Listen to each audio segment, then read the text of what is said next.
मेरा हिस्ट्री बताती हूँ। पहले मेरा एक पैर का एम्पुटेशन हुआ है, हिस्टेक्टोमी हुआ है कैंसर के बाद, और डायबिटिक भी है। मैं शुरुआत बताती हूँ मेरी। जब चौथी क्लास में थी तो मेरे पैर में थोड़ा सा कांटा चुभा था। वो कांटा का इन्फेक्शन इतना दिन तक रहा, मतलब चौथी क्लास से 2001 तक मैं वो सहा वो इन्फेक्शन इतने दिन में। मगर उस टाइम में मेरे पे इतना ट्रायल हुआ मेडिसिन, मतलब मेडिसिन खाया, दवा दारू भी लिया, बाबा बोलो बाबा वो सब किया। मतलब यहाँ तक कि मैंने ऐसे मेडिसिन खाए जो जहर थी, जैसे लेप्रोसी का ड्रग डेप्सोना, टीबी का ड्रग रिफामाइसिन और क्रिप्टाइन पेनिसिलिन, और जो मेडिकल फील्ड के उनको पता है वो प्रोक्टाइन पेनिसिलिन, वो सब खा के मेरा जो टो में इन्फेक्शन था वो एंकल जॉइंट के अराउंड हो गया, पूरा ब्लैक हो गया। तो ऐसी हालत हो गई थी हमारे घर में। मैं 3 महीना एक भाई मेरा हर हफ्ते की जो कमाई आती आधी मेरे हॉस्पिटल में जाती थी और आधी घर खर्चे में जाती थी। इतना बुरा हाल हो गया। उसके बाद जब मैं 12वीं क्लास में थी तब भी मेरा जो 6 महीने का एग्जाम था वो भी नहीं दिया था, क्योंकि बारिश के समय जब आता था वो पूरा सर जैसे जाता था, उसमें फंगस जैसे इन्फेक्शन जैसा रहता वैसा हो जाता था, तो एडमिट ही होना पड़ता था मुझे। 21 दिन तक OCP वगैरह देते थे और फिर घर डिस्चार्ज कर देते थे। मगर 12वीं के बाद मैंने सोच लिया मैं तो आर्ट साइड में हूँ और मुझे तो मेरे पैर में इतने साल से इन्फेक्शन है, तो मैं कैसे सर्च करूँ कि मुझे क्या हुआ है, इतने साल से बीमारी सह रही हूँ। तो एक ही चांस था मेडिकल में जाने का, नर्सिंग करके। तो मैंने नर्सिंग किया, 1 साल तक अच्छा चल रहा था ट्रेनिंग। मगर जब दूसरा साल में बारिश में जुलाई में एग्जाम हुआ तब मेरे जो डॉक्टर थे उन्होंने बोला कि ऐसा ऐसा वनिता तेरा एंकल जॉइंट हिल नहीं सकता, मगर तेरा पैर तो काटना पड़ेगा। तो बोले इतना दर्द से रही, तो मैं हर रात को एक पेन किलर खा के ही सोती थी। तो सोच लिया अब एंकल जॉइंट से कट हुआ तो हो जाने दो, मगर ये दर्द अब नहीं सह सकती। पूरा काली सी हो गई थी और रिफामाइसिन चालू था, पूरा पर दिमाग मुझे मिलने आई तो बोले ये मरती है, अब इतना खर्चा किया 60-70 हज़ार रुपये फी भरे, आगे क्या है, और ये मर गए तो क्या पूरा लॉस हो जाएगा, ऐसा सोचा उसने। तो बोले ठीक है आप पैर ही काट देते। फिर मेरा पैर काट दिया, बिलोनिया पुट कर दिया। 1 साल तक मुझे गैप लेना पड़ा। 1 साल में भी थोड़ा इन्फेक्शन बाद में बुरा रिसर्चरिंग किया, वो सब हिस्ट्री होने के बाद आगे ट्रेनिंग किया। 2005 को मुझे गवर्नमेंट जॉब लग गया हैंडीकैप की वजह से। उस टाइम में मुझे PCOD का थोड़ा बीमारी था, माइग्रेन था, छोटे मोटे सिस्ट आते जाते रहते। 2009 को शादी हुई। 2009 को शादी जब हुई तब मुझे प्रेगनेंसी नहीं रही थी। मैं क्यों इतना भर दे रही हूँ मेडिसिन पे, तो मेरा लाइफ में सच में मेडिसिन ने बहुत बुरा हाल कर दिया।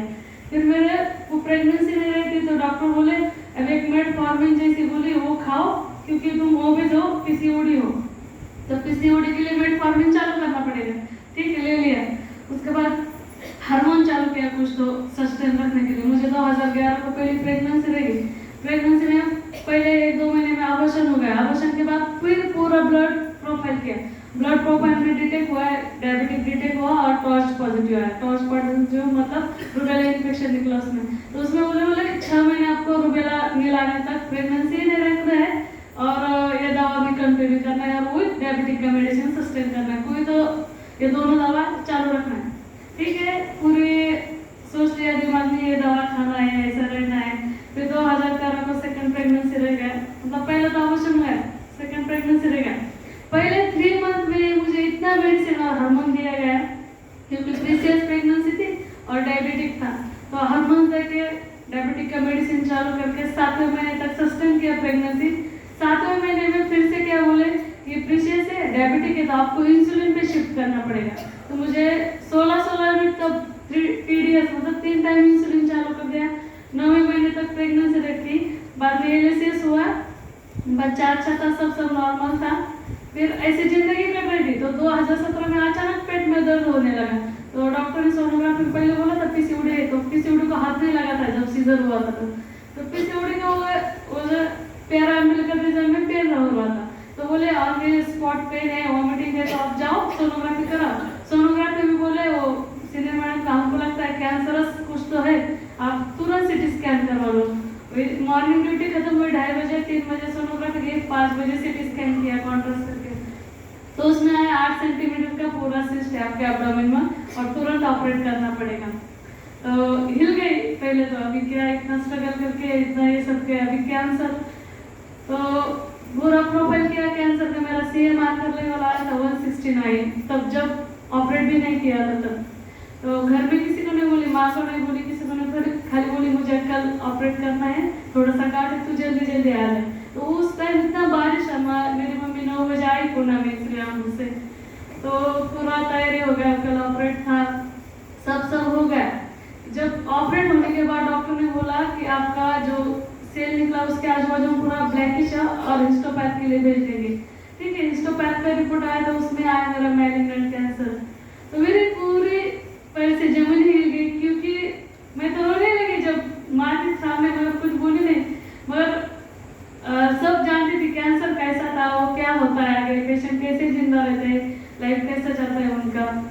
तो पूरा मतलब मेरा ये जीने का तब तो कुछ है ना, मुझे लगा आप सुसाइड कर दूं, क्योंकि ये सब इतना डेंजरस था कैंसर का, तो मैं सोच भी नहीं सकती।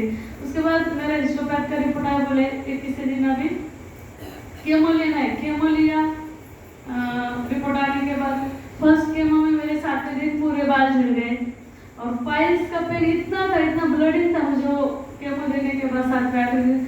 मुझे खाना देखते तो रोना आता था, जब टॉयलेट में जाती थी ना तो ब्लडिंग और देख के मैं बोली नहीं खाना है, मम्मी बोले अभी ये तो मर जाएगी इधर पुणे में रख के, जो होगा वो सब आंटी उधर ही गाँव में जाएंगे करेंगे।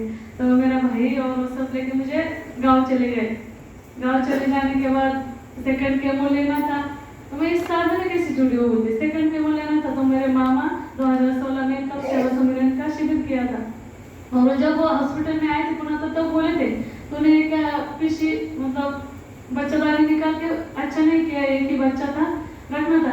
मम्मी मन बोली मामा तो पागल है, मैलिग्नेंट कैंसर निकला और माँ होते क्यों बच्चादानी निकाले। उस टाइम मेरे मामा को सीरियसली नहीं ले। फिर मामा आए, दिवाली का टाइम था, उनका भी करा, उनका वो बोले तू नगर में जा रहे गरुड़ हॉस्पिटल में कैंसर का रजिस्ट्रेशन करने केमो के लिए, तो खाली 1-2 मिनट के लिए मुझे आके मिल के जा। मैं बोली ठीक है, मगर अभी नहीं, मैं आते समय मिलूंगी। मैं कीमो के लिए रजिस्टर किया, सब प्रोफाइल वगैरह डाल दिया, और कल कीमो लेना था मुझे। जाते जाते रावड़ी में गई, और मामा बोले तुझे एक क्वेश्चन का जवाब दे मुझे, तो तुझे जिंदा रहना है क्या मरना है।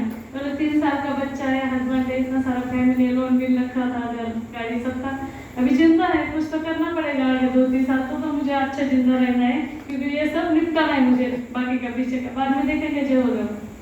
तो ठीक है, तेरा केमो का शेड्यूल तू आगे कर, अभी नासिक में शिविर है तू जा। उन्होंने तुरंत भवन हाजिर है और उन टीम को फोन किया कि ऐसे ऐसे मेरे आ रहे हैं, उसको आप जगह दे दो।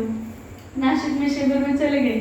शिविर में जाने के लिए मन नहीं था मेरा, मगर माँ बोले तुझे जिंदा रहना है तो ये कर, बाद में तुझसे नहीं हुआ तो मैं खुद तुझे केमो के लिए उधर लेके जाऊंगा।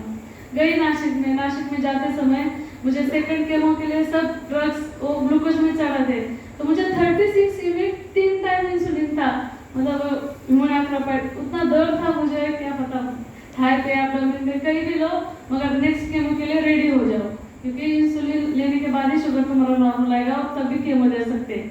तो मैं गई, नासिक में जाते समय दिवाली थी, तो खाना पीना सब लेके गई, इतना इंसुलिन लेना था, खाओ चूड़ा वगैरह, और दूसरा इंसुलिन मटके में लेके वो घर चले गए। उधर जाने के बाद ये स्थिति थी मेरी, मेरा भाई, मेरी मौसी और मेरा एक कजन, ऐसे करके हम नासिक में चले गए। पहले दिन कड़ी खिचड़ी खाई, तो इंसुलिन नहीं लिया उस टाइम मैंने, खाली मेटफॉर्मिन सिंपल लिया। दूसरे दिन 11 बजे कुछ जूस मिला, उसके बाद दोपहर सैलड मिला, तो सैलड खा के भी मैं इतना बड़ा इंसुलिन का डोज नहीं ले सकती। मगर उसी टाइम श्यामा दीदी और राधा दीदी भी आए थे उधर, उनका भी लेक्चर सुना मैंने, और डॉक्टर साहब का मेडिसिन पे लेक्चर हुआ। तो मेडिसिन का लेक्चर सुन के मुझे ऐसा लगा मैंने बहुत बड़ी गलती की थी, क्योंकि आज तक मैंने इतने 12-13 साल पेट के लिए, आगे कैंसर के लिए इतना सारा जहर बॉडी में भर के रखा था ठूस ठूस के, और इतना जहर खा के, मेडिसिन खा के भी ना पैर बचा सकी, ना बच्चादानी बचा सकी, और माइग्रेन वगैरह वो तो पाइल्स होगा, तो इतना पेन था। और अभी डायबिटिक का बोले तो ऐसा रहता है, जब मेडिसिन स्टार्ट किया दिन में दिन मेडिसिन का डोज बढ़ते जाता है, मगर शुगर कभी भी नॉर्मल नहीं आती। किसको भी पूछा, कभी किसी का शुगर नॉर्मल लेवल पे वापस नहीं आता, मगर डोज बढ़ते जाता है। वैसे ही मेरे साथ हुआ था। तो मैं बोले अभी जो बोनस लाइफ मिलेगा मुझे, वो 3 साल का मैंने सोच लिया था दिमाग में, 3 साल ही जिंदा रहना, आगे नहीं जिंदा रहना, क्योंकि घर जो लिया था, लोन भी लिया था, गाड़ी लिया था, वो सब निपटा के मैं मर जाऊंगी। मगर जब डॉक्टर साहब को सुना तो तभी मन में तुरंत ही सोच लिया, अभी जो भी बोनस जीना है वो विदाउट मेडिसिन करके जी के देखते। वैसे भी इतने साल से मेडिसिन खा के तो मर ही रहे थे दिन बे दिन, तो विदाउट मेडिसिन खा के मैं कैसे जी सकती हूँ, वो ट्राई करना था। फिर शिविर के 7 दिन कुछ समझ में आया, कुछ नहीं समझ में आया, सब दिमाग के ऊपर से गया। उसके बाद तुरंत 7वें दिन का कितने दिन पता नहीं, जालना में शिविर था, तो सेकंड उसी टाइम जालना में शिविर किया। उधर समझ में आया थोड़ा बहुत, फिर तब सेवा सुमिरन में समझ आया, मगर दशांश कैसे निकाले। डॉक्टर साहब को सीधा जाके बोले मैं दशांश नहीं निकाल सकती। वो बोले क्यों नहीं निकाल सकते? मैं बोले इतना सारा कर्जा है, लास्ट में तो पैसा भी नहीं रहता है मेडिसिन दवा में। तो बोले वो तो उसना लेके कर सकती है, तो पहला तुम भगवान का निकालो और बाद में तुम्हारा सोचो क्या है। तो उसी टाइम से मैंने 2,000 रुपये निकाल लिया, रखा 7-8 महीने तक रखा। फिर मामा जी इधर आने वाले थे मेरे में, उनके पास भी दिया था। फिर ऐसे करके मैंने हर 3-3 महीने में मेरा पूरा प्रोफाइल हो जाता था, क्योंकि कैंसर के लिए 2 साल था और 2 साल में मुझे ठीक होना ही होना था। तो पूरा सोच लिया, बाद में आलमी का भी एक शिविर किया। पूरा 2 साल में इतना स्ट्रिक्ट किया, पहले 40 दिन पूरा करेले के जूस पी रही, उसके बाद कच्चा खा के, शाम को खाना खा के। मगर वो 2 साल में कभी मैंने ये फास्टिंग नहीं किया, मतलब नवरात्र जैसा कुछ भी उपवास नहीं किया, एकादशी एकादशी नहीं किया। एक दिन मुझे श्यामा दीदी का फोन आया, तुमने कुछ नवरात्रि ऐसे कुछ फास्टिंग किया? तो रिपोर्ट ऐसे आ रहे। तो बोले मैंने फास्टिंग लिस्टिंग कुछ नहीं किया, खाली अपना जो सिस्टम बोला डॉक्टर साहब ने वही फॉलो कर रही हूँ। तो 3 महीने में मेरा ब्लड प्रोफाइल, सिटी स्कैन वो सब होता था, मैं दीदी को सेंड भी करती थी, ऐसा रिपोर्ट आया, HbA1c ऐसा है। मेरा 2 साल तक 35 तक HbA1c का आया था पूरा, ये अपना तब सेवा सुमिरन का फॉलोअप करके। फिर मैं सोच रही एक बार जाके आएंगे मेरिट। तो उस टाइम मुझे कैंसर की छुट्टी थी, 2019 में मैं आ गई इधर। एक शिविर भी किया 2018 में, अक्टूबर का शिविर भी किया। मेरे यहाँ आके पता चला क्या स्वर्ग है, जिंदा रहना है और इधर ही स्वर्ग का आनंद लेना है। उसके बाद मैंने पूरा स्किप किया। 1 साल के बाद मेरा पेट स्कैन भी हुआ, पेट स्कैन भी नॉर्मल है। ओनली तब सेवा सुमिरन फॉलोअप करके विदाउट मेडिसिन मेरा कैंसर कुछ हो गया। अभी डायबिटिक के लिए भी कुछ भी नहीं, ऐसे ही पूरा मेरा रूटीन फॉलोअप चल रही है।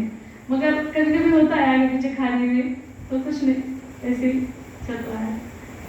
Thank you.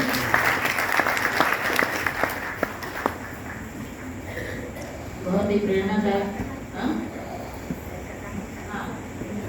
नहीं, शादी से पहले पैर को 2001 शादी से पहले 2000 हाँ कितना घटा? यहाँ से